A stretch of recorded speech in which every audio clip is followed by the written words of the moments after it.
Okay, so this is part two on the rise of fascism in Italy under Benito Mussolini. Now, Benito Mussolini was born on the 29th of July, 1883, to his father Alessandro Mussolini, who was a socialist blacksmith, an atheist, and his mother Rosa Mussolini, who was a Catholic school teacher. So, kind of an interesting dynamic there.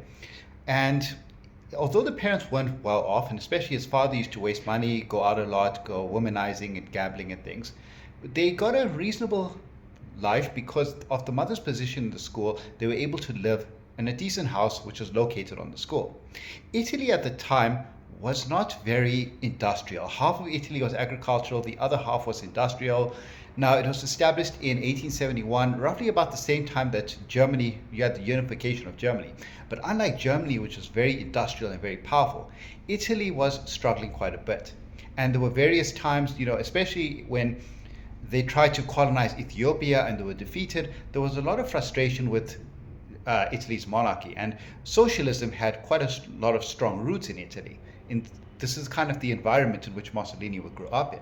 Now, Mussolini himself was not able to speak when he was very young, which is kind of ironic because later in life, he would become known as one of the most charismatic speakers. But nonetheless, under his mother's very patient tutelage, she was able to get him to speak. So his parents fears that he was mute. Fortunately, fortunately for them, they were able to overcome that. Mussolini in 1892, they sent him to Catholic school, but he was very badly behaved. And he would constantly get into fights with the monks, and eventually he stabbed the school. Another pupil got expelled from the school, so his parents had to move him around from school to school. Nonetheless, by 1901, he had qualified as a school teacher. He was very intelligent, but because of his discipline problems, he didn't rise to his full potential, but yet he still was able to pass exams and qualify as a school teacher. Now, he was going to be drafted to the Italian army, and as a socialist, very inspired by his father's upbringing in socialism, he would have been pacifist or anti-war. So he didn't want to serve in the Italian army, so he snuck across the border to go to Switzerland.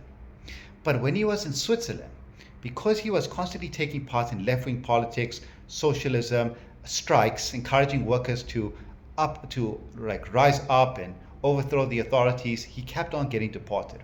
Eventually, in 1904, the Italian government issued a pardon to those who had fled to escape military or the drafting in the army. Mussolini returned. He spent a short time in the army.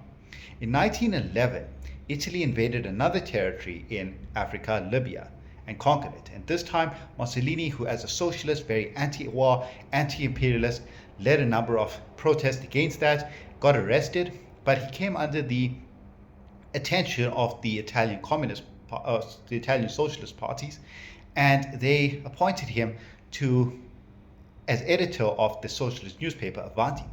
And his writings was very successful and very inspirational to many. And in fact, the readership of this newspaper increased by fivefold. Newspaper sales more than quadrupled during the time in which Mussolini was the writer. So he managed to show himself as someone whose message resonated amongst people. But World War I will break out in 1914. And when it broke out, Italy was originally on the side of the Central Powers, Germany and Austria-Hungary. But Italy wasn't ready for war. And had they started the war in 1914, it would have been a disaster for them.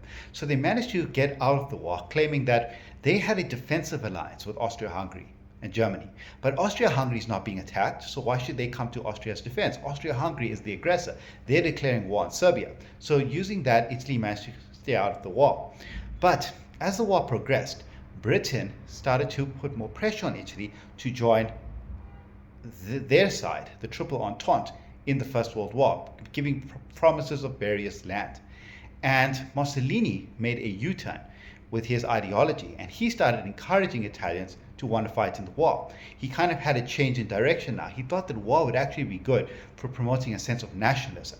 And when he did this, he was fired from Avanti. The socialists were disgraced that Mussolini would actually advocate war when socialists are supposed to be anti-war. This is an imperialist war that divides the working class. But instead, when Mussolini departed, he was so popular amongst his readership that a number of socialist readers of that newspaper would follow Mussolini in the new direction in which he would go. During World War I, when Italy did join the Triple Entente. Mussolini would get involved in the war, but he would be injured in a trench when one of his fellow soldiers' grenades would accidentally explode and he would be discharged from the army. He was also under the payroll of the British during the First World War to encourage Italian participation in the war. They paid him £100 a week to use his newspaper, The People of Italy, which he established after he broke away from Avanti, to encourage Italians to get involved in the war. And anyway, the war would end in 1919, and it was a huge disaster for Italy, especially because of the Treaty of Versailles.